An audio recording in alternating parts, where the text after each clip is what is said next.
సదాశివసమారంభాం వ్యాసశంకరమధ్యమాం అస్మదాచార్యపర్యంతాం వందే గురుపరంపరాం. జ్యోతిష్ శాస్త్రాన్ని భావితరాల వారికి ప్రసాదించిన ఋషుల యొక్క పాదపద్మాలకి నమస్కారం చేసుకుంటూ, అలాగే నాకు ఈ జ్యోతిష విద్యను నేర్పిన గురువర్యులు జ్యోతిష బ్రహ్మ కీర్తిశేషులు శ్రీ ఈరంకి సూర్యనారాయణమూర్తి గారు, సూర్యశ్రీ దేవజ్ఞ గారి యొక్క పాదపద్మాలకి నమస్కారం చేసుకుంటూ, ఓం శ్రీ మహాగణాధిపతి నమః, శ్రీ గురుభ్యో నమః, హరి ఓం. వీక్షకులందరికీ నమస్కారం. మకర రాశి వారికి ఈ వారం మధ్యస్థమైనటువంటి ఫలితాలు గోచరిస్తూ ఉన్నాయి.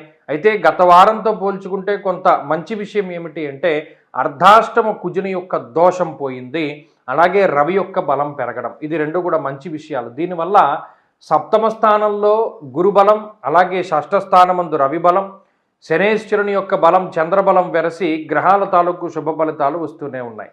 అయితే ప్రధానంగా యోగించే గ్రహాల గురించి పక్కన పెడితే, ప్రతికూలించేటువంటి కుజుని యొక్క దోషం తగ్గడం వల్ల కుటుంబపరమైనటువంటి వ్యవహారాలు, విద్య, ఉద్యోగము, వ్యాపారానికి సంబంధించినటువంటి విషయాలు, గృహ సంబంధమైన వాహన సంబంధమైన విషయాలు, తల్లిగారికి సంబంధించినటువంటి విషయాలు, ఇవన్నీ కూడా కొంత ప్రభావితమై తద్వారా వచ్చేటువంటి సమస్యల నుండి బయటపడడానికి ఎక్కువ అవకాశం ఉంటుంది.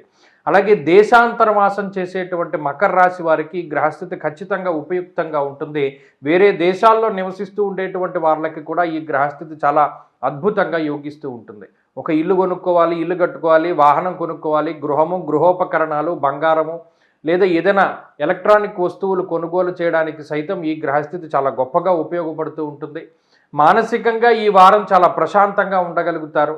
గత వారంతో పోల్చుకుంటే మానసిక భయం అనేటువంటిది తగ్గుతుంది. ఫలానాది రిజల్ట్ ఏమొస్తుంది అనేటువంటి క్యూరియాసిటీ కానీ, లేదా మానసికమైనటువంటి భయం కానీ ఈ వారంలో అంతగా కనబడవు. కాబట్టి మకర రాశి వారికి ఇది పర్వాలేదు. అయితే ఈ సప్తమంలో కేంద్రీకృతమైనటువంటి శుక్రబుద్ధులు కొంత జీవిత భాగస్వామితోటి ఉండేటువంటి విషయాలపైన, లేదా కుటుంబ సభ్యులకు ఉండేటువంటి ఆరోగ్యం మీద ఎక్కువ ప్రభావాన్ని చూపెడుతూ ఉంటారు. ఆ విషయాల పట్ల జాగ్రత్తగా ఉండాలి. ఈ వారంలో ఆర్థిక సమస్యలు ఇవి కనబడడం లేదు, ఆరోగ్యపరమైనటువంటి సమస్యలు కనబడడం లేదు. మరీ ముఖ్యంగా మాట పట్టింపులు అవి కూడా తగ్గుముఖం పట్టడానికి ఎక్కువ అవకాశం ఉంటుంది.